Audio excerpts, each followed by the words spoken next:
Kohlhepp, a registered sex offender who spent 15 years in prison for the rape of a 14-year-old girl, was taken into custody last week after police tracked 2 cell phone signals to Kohlhepp's 95-acre property in Greenville, South Carolina. South Carolina. There, they found 30-year-old Kayla Brown alive, locked up and chained by the neck and ankles in a metal storage container. Kind of hot. And that's where we begin. Right, so that's an article, that's the beginning, an intro of an article that I found by WYFF. Must be some sort of news outlet. Today, we're going to be talking about the Amazon review killer named Todd Kohlhepp. This is Season 1, Episode 1. Our first episode is called Todd Kohlhepp is a Fat Virgin.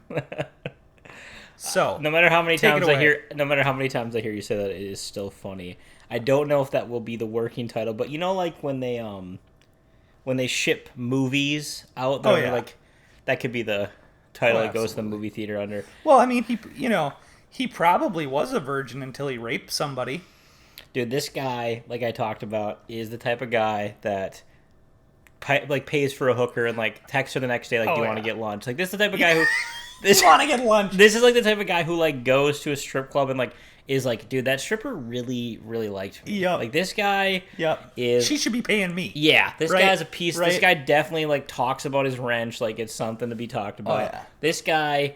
And for anyone listening to this that's curious, because I had never heard of this case. I don't think you had either. Right, and he's killed, I believe it's... I should know this. He killed 4... I think he's killed 8 people. I think 7 people. He's killed 7 people. Yeah, but we both think it's way more than that, and we'll talk about that. Yeah, but let's back up for a minute. Yes. Let's talk about kind of what this podcast is. Pretty much it's us getting... for me, it's me getting as drunk as possible and talking about true crime. Yeah, I think... Same. We got some beers here, and what are you drinking, by the way? I'm drinking right now. I'm drinking the PBR hard coffee drinks. I don't know if anyone's ever seen them. They literally taste like an iced coffee, but they're alcohol. Mm-hmm. What are you drinking? Well, I had a whiskey Diet Coke, and then I moved on to a Crook and Marker, which is my favorite brand. It's super grain alcohol. And then I moved on to another one of those and polished that one off. And then right now, we're moving on to another one. So I think, I'll be puking or blackout by the end of this episode. We've both been talking about, like, wanting to do a true crime podcast for a while now, I'm sorry. And there's so many out there that are super, like, factual and detailed. And we'll have details. And ours will be too. But we're more going to, like, joke. Keep it on the light side. Yeah, like, and kind of speculate, if it's, depending on the case, like, what we think or... what? So we decided to start the Amazon review killer. I guess, where do you want to start with this case? Because it's an interesting... I don't know if you want to go back to like his childhood, but like this dude kind of had all of the inklings of someone who was eventually going to become a serial killer. He was neglected as a kid. He was abused as a kid. Right. Like you said in the beginning, he actually held the girl at gunpoint, raped her. When he was 15, let's start there. Yeah. So when he was 15 years old, he kidnapped a 14-year-old girl. That was like his neighbor. Yeah, took her back to her house, or his house, proceeded to rape her. He told her that if she told anybody, he'd kill family members of her. And she was probably like, this guy's a lunatic, and she had the courage to turn him in. And I actually watched an interview with her, and it's just heartbreaking to hear about. So he got convicted of that crime, and he spent, I believe, 14 years in prison for that. He got sentenced to 15 years. So he got out when he was probably like 30-some years old, and he... Yeah, this guy spent half his life in prison by the time he was 30 years old, which is interesting because you and I were kind of talking about before this, like, the sentencing and how that works, and then, the age of which they trial people adults is always really interesting. And good behavior usually serve half the time. But this guy had a lot of premeditated stuff. Like, he was in like a psych ward when he was 9, and his mom essentially got rid of him because she knew he was going to be a problem. That's about as bad parenting as you can get, and I don't have a problem saying that. I saw an interview with her too, and poor me. But you know what? You didn't raise your child to be a productive member of society. And so you kind of bear a little bit of responsibility, in my opinion, of all these people that are dead. Yeah. So let's see. So let's start, like, why don't we do this? We'll kind of go the way the documentary talks about. We'll talk about Caleb Brown and then kind of go backwards. Okay. Because I think that this guy is. We can talk a little bit more about the background of Todd. He's got a degree in prison. He got a degree for computer science. And then he got another degree shortly after in business administration, and then he became a realtor by lying about his felony of the kidnapping and rape, and then he actually became a real estate broker, which is like very high up, and he won numerous awards for that, and he was like known as like one of the best realtors in the Carolina region. So he was like not like unsuccessful by any means. He had like double-digit employees. He had like 15, 20 employees working for him. Another thing about this guy, if you watch like the video when he's interrogated, he's extremely cocky and arrogant. Oh. He talks about how like the one couple he killed, they were looking at like his house they could never afford, his car they could never afford, and he will like at any little thing he just slips in like, well, how much money I have, and because I couldn't figure out before watching like how this guy became successable, and he like just straight up he's lied. a psychopath. Yeah, he just lied about his background, and he's just so definitely one of the more cocky guys on his way to type 2 diabetes that I've ever seen. Oh, yeah. Just a fat fuck. Yep. Just like, and I don't get it. I've never understood people who are arrogant for no reason. This guy's like, but then again, that's a lot of psychopaths are narcissistic as well, and he has some super narcissistic traits. Well, he's trying to play God by killing people, so I don't know what it is about this guy, but yeah, let's go back to Kayla. Yes. So Kayla and her boyfriend Charlie somehow knew him. I don't know the exact connection. And basically he offered them a job cleaning some of his houses, right? Yeah, they used to do work for him, and they like messaged online, and he basically asked Charles Carver and Kayla to come over to his land. So he owned like 95 acres, like you heard us say in the beginning. And he wanted them to he wanted Caleb Brown and Charles Carver to come over and clear some brush. Well, when they showed up, he shot Charles Carver 3 times in the chest and killed him. And then he basically chained up Kayla and put her in a shipping container or a Connex box, as some people call it. For like 2 months. If you watch, so he did, he would, in his interrogation, he talked about one of his victims. I can't remember if it was Kayla or the other, because he had done this to another couple before. We can get into that later. But he'd talk about like how they like were asking him for like food and like Dr. Pepper, like fast food, and he was like complaining about how that was such a hassle. It's like, dude, God forbid somebody that you have locked up wants some fucking food. Yeah, like, oh my God, people need to eat. Like, well, and this guy also has a very weird. He definitely manipulates the situation to kind of make himself think that he, to your point, plays God and was in the right. Like, there's this other couple, that he killed like 8 or 9 months before he kidnapped Caleb Brown, and he basically said like, oh, the guy charged me with a knife and all this stuff, and it's total, he said versus she said, but at the same time, like, what we know about the situation with Kayla and Charlie, he probably just did the exact same thing to that couple and kidnapped the girl. So I'll read a little bit about the murder of Charles David Carver and the situation. This guy also, for someone who's so arrogant, is not very smart. He's an idiot. That he could think in 2016 they could ping. Right. Because this guy got caught almost exactly 5 years ago. It was it was August 31st.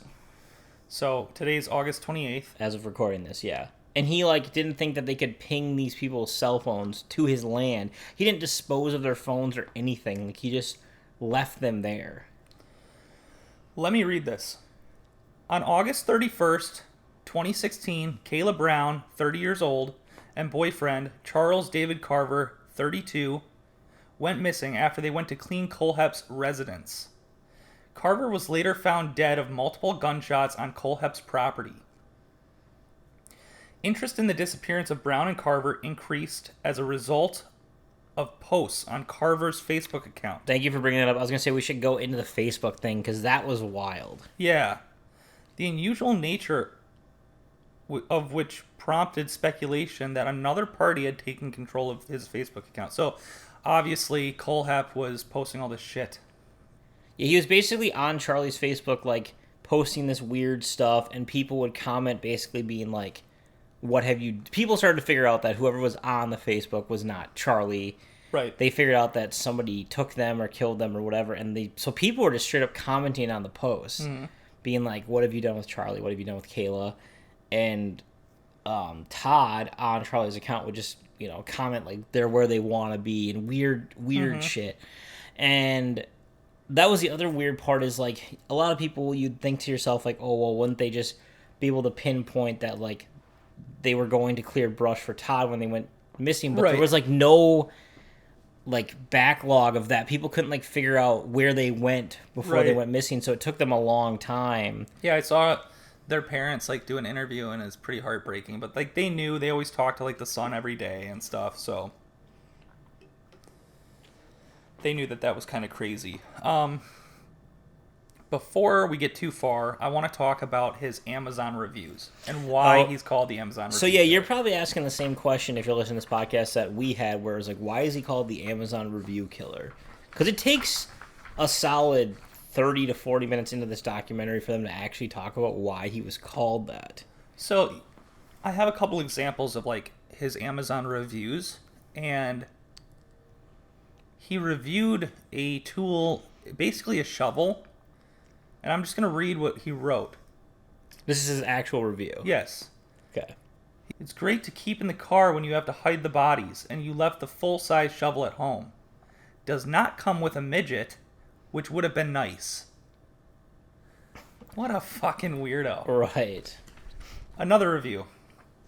He did a couple padlock reviews. It said, which he had Caleb Brown padlocked with 5 padlocks into this storage thing. This is creepy. Won't stop them, but sure will slow them down till they are too old to care. Wow.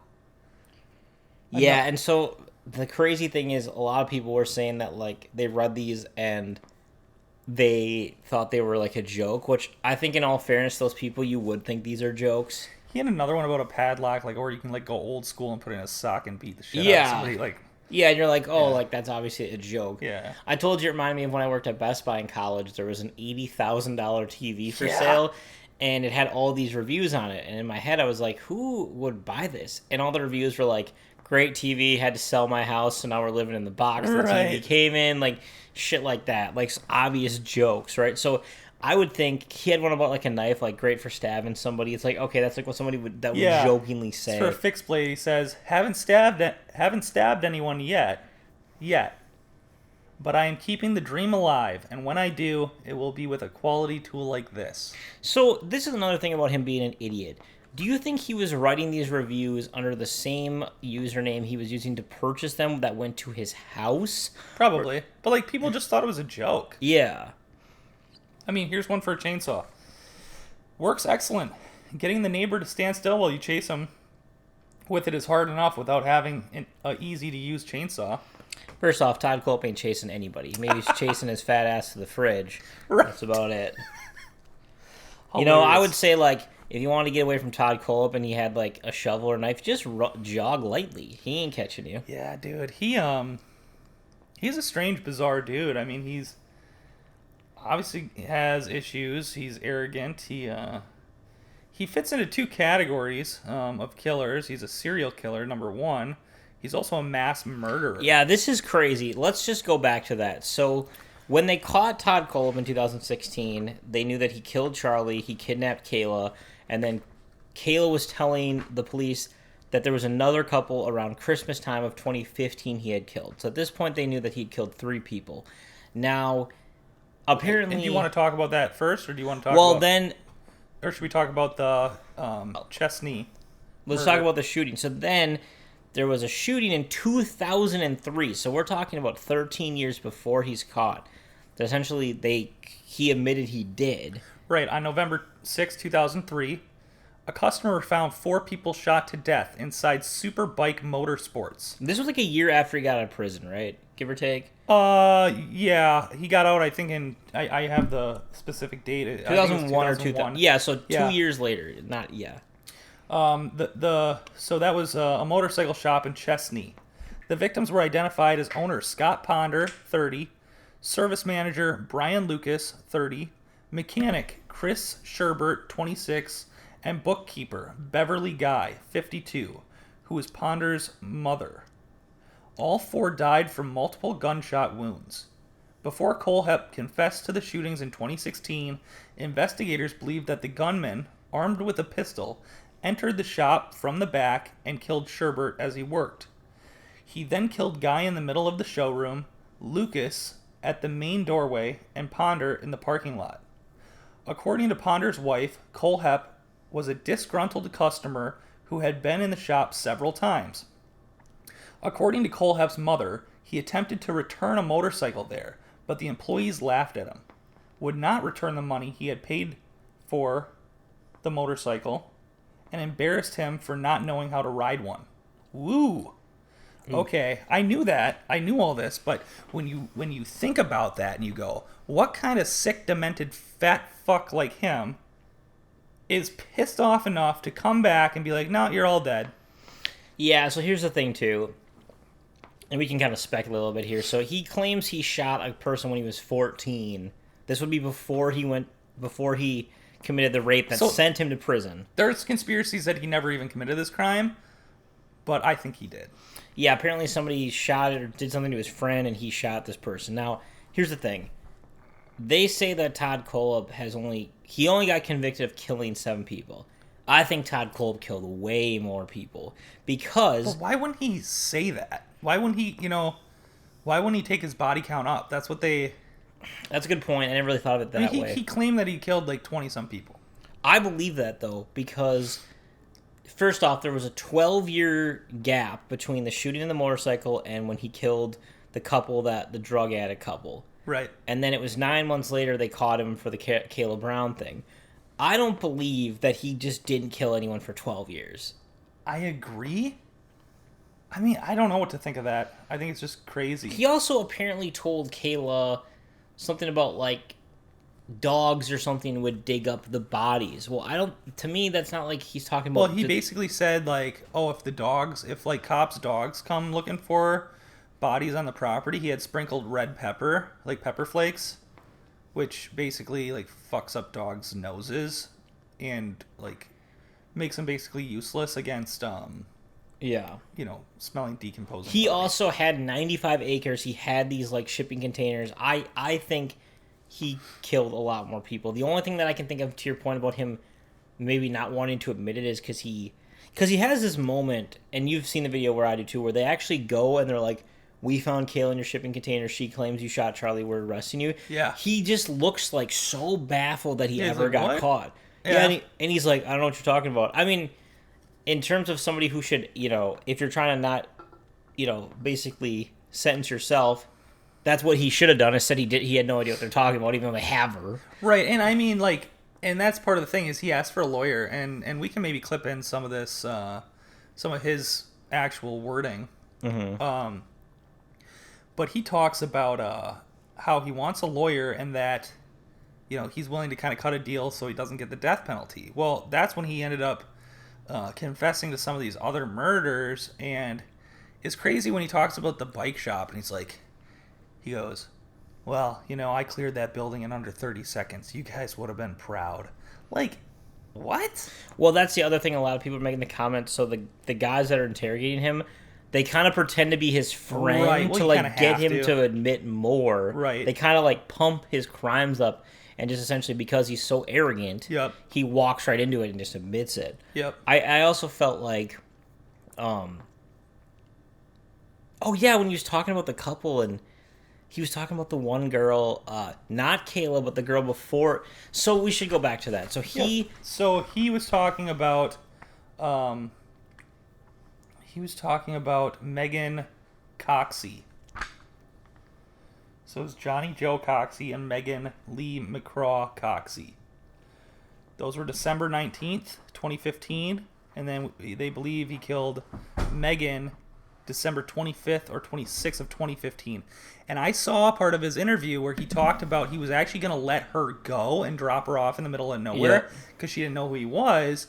But he said... He's going to bring her to, like, Tennessee or something. Yeah, Tennessee. Yeah. And then he's like, nah, got too busy with the holiday plans. Just, it's too inconvenient for me to let her go, so I just fucking killed her.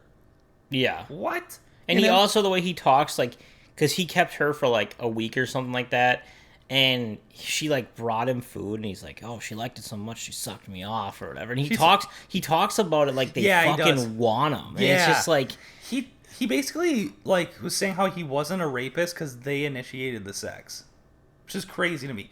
If you have somebody, like, in a hostage, in a kidnapping scenario, they're going to do whatever they feel necessary... to survive. To survive. Yeah, he said something, like, to Caleb Brown, like, oh, I won't force myself on you because I don't believe in rape. It's like, you dumb fuck. That's why you went to jail for 15 years. Right. Though technically, I think they hit him more on the kidnapping part. Yeah, because I think they took away the, like, sexual assault is what they called it. Yeah, even though he had to register as a sex offender. And we talked about this beforehand, like, that's the difference between 2002, 3, and now is, like, he just lied about it. Mm-hmm. But now it's like they just do a background check based off your social, and it's like, oh, wait, you did 15 years in jail. Yeah, it must have been pretty serious, especially as a child. Like, to be, like, most of the times nowadays, like, if a child commits a crime, I mean, it's pretty much a slap in the wrist. Yeah. I mean, if anybody commits a crime these days, it's a slap in the wrist. But, But no, I mean, back then, it's like, if you were a child and you got convicted of 14, 15 years in prison, like, that's a big deal. It's a big effing deal. Yeah, so that's where I don't think that this guy goes in. Here's my thought process, right? I don't think this guy who we know is unhinged, who might have killed someone when he's 14, who held a girl at gunpoint when he was 15, and a year to two after he gets out of prison, he just decides to shoot 4 people at a motorcycle shop. Yeah. I don't think he goes 12 years without committing a murder. I kind of agree. He seems like a loose cannon who's just killing people all the time. And I think the only reason that maybe he didn't admit to more, to your point, maybe he didn't want to get the death penalty. Maybe he was worried about that. Yeah, because he could have gotten convicted of those too. Because he's like, sometimes people will shoot up a place and then turn the gun on himself. He's the opposite of that. He's so fucking arrogant. He's the type of dude who wants to live through. He thinks he's gonna live through his life sentences or some dumb shit. It's like, well, he's kind of exactly. It's he's kind of like, how can I outdo myself? Like, okay, buddy. Like, yeah, I don't know. It's interesting to hear like some of his old colleagues talk about him. Some of his old employees, like, I used to watch porn at work and hit on women and just just a greasy fat fuck who honestly, like, he probably he did have a girlfriend, so we know that he did get laid at some point in his life without raping somebody, but. I mean, who God only knows what went on in that bedroom. Well, but here's the thing. It could have also been some situation where she was with him because he was pretty well off. Probably. Yeah, what a pig. I mean, oh, yeah. He's just... how sometimes, like, people who are not good looking, out of shape are very, like, lack confidence? Mm-hmm. He's the opposite. He's, like, overconfident for somebody who I was going to say, he almost seems overcompensating for his time lost and that he's such an awkward... Although I don't even think he was awkward. I think people said he was very personable. But yeah, no, he seemed to be pretty well liked overall. But to your point, like, just a quick trigger. I think Megan Coxey was a waitress at one of the restaurants he'd go to, and they said that her and a couple fellow employees, other waitresses, were so creeped out by that guy because he was so weird. That, like, the cook ended up having to, like... Take the orders. Oh, yeah, like, the way he talked, like, he was talking about... It was either Kayla or Megan, how he offered them this, like, job. And he's like, yeah, got her phone number. Acts like he, got her phone number. Right. It's like, no, she gave your phone number because she wants money. Right. Yeah, he was going to give Megan $4,000 and drop her off in Tennessee. Yeah, he literally goes, sleeting and shitty weather, Christmas time, just too inconvenient. And they're like, oh, so you just shot her in the head? He's like, yeah, I guess. It was crazy. What like, a toolbox. The way... I've never seen anybody in any police investigation, interrogation, so candidly talk about their crimes. Oh, well, dude. And it's not even like... This is season 1, episode 1, man, baby. We got a lot more to go. Sometimes, and sometimes they'll admit it. They'll be like, yeah, I did that. He's, like, hyping himself up. It's very... weird. And I looked it up before we did this. The guy's still alive. He's only like 51 or something like that. So he's made it through 4 to 5 years of prison at this point. Well, he spent he spent 20 years in prison. Yeah. I mean, this almost half his life. Well, you think about it, this guy basically is going to end up spending his entire life, which, probably only going to be a couple years from now looking at that fucker. Yeah. Oh, I just love poking fun at him. He's such a tool. Fucking just greaseball. Just, I don't know how to explain this guy. Like, just... Yeah. He's just like the guy who, like, wears the big suit and calls everyone, like, doll. And you're like, just shut the fuck up, dude. Yep. You're just not, like, you're just so... greasy. Yeah. I don't know. Do you have anything else to say about it, I guess? I mean... No, I think Todd Kohlhepp's a loser who's going to rot in prison for a long time, and that's where he belongs. And I'm just going to really quick go over all the victims' names, and so people remember what what the impact he left on all their families. Scott Ponder, Brian Lucas, Chris Sherbert, Beverly Guy, Johnny Joe Coxey, Megan Lee McCraw Coxey, Kayla Brown survived. True. And Charles David Carver. Kayla Brown, to talk a little bit more about her, like, I noticed people pointing out, like, when she gets caught, she doesn't, like, she's not, like, upset. What do you mean caught? Like, when she gets when they go into the thing, because there's real... Her. Yeah, I don't know why I said caught, I'm sorry. Well, because the reason I bring it up is because I'd seen some stuff where they're like, she seems so, like fine. Her mood is so fine. Like, what if she was, like, part of his scheme? Because he was talking about, like, oh, I'll train you to be, like, my partner. Yeah, like in Saw and shit. But what happened was they actually go into the thing and they get her, and she's not, like, crying or she's not freaking out. She's, like, just spits as much information as she can to the police. Because I think at that point... she had mourned her boyfriend getting shot. She'd been there for 2 months. I think that she was just like, when the cops came, I think she was in such disbelief that her mind was just like, she just started spewing out all the information she could. And yeah, I mean, you think about like what her life has been like the last 5 years. Like, I don't know how you like pick it up and move on from that. I don't know if she changed her name. I don't know if she's in like witness. I mean, she doesn't really have to be in witness protection because she like. His ass is never getting out of prison, obviously. Right. But I feel like, you just read the victims' names. I think it's sad because I think there's a lot of them out there that we don't know about. And I'm sure if you started cross-referencing people going missing, and because he kind of in a way, well, what was different about him is he didn't really, like they talk about how like serial killers have like a type or like a specific thing they go for. He didn't really. He seemed to like picking off couples. We know of at least 2 of those, but the people in the store were random. So you can, I think if you started cross-referencing people in the area that were like looking for work or looking for money, like Megan and Johnny had a history of drug addiction, so like people didn't really realize that they'd be gone. Right. I think he preyed on the weak, vulnerable. The vulnerable people. I think that there's a lot more if you started looking into it that unfortunately will never be. And, he might be the type that, 30 years from now on his deathbed, he'll tell everything. But then at that point, it's like, well, were you lying about shooting the guy when you're 14? We don't really know. Right. We'll never know because he's such an arrogant prick that you never know what's coming out of his mouth and if it's real or not. But Exactly. Well, yeah, thanks, I guess, for checking it out. Thanks for listening. Like you said, we're doing a little bit more of a lighthearted... Yep. You can find us on YouTube, Spotify. We look forward to Apple Podcast. Yep. So see you for episode 2. Deuces. Who says deuces on a true crime podcast?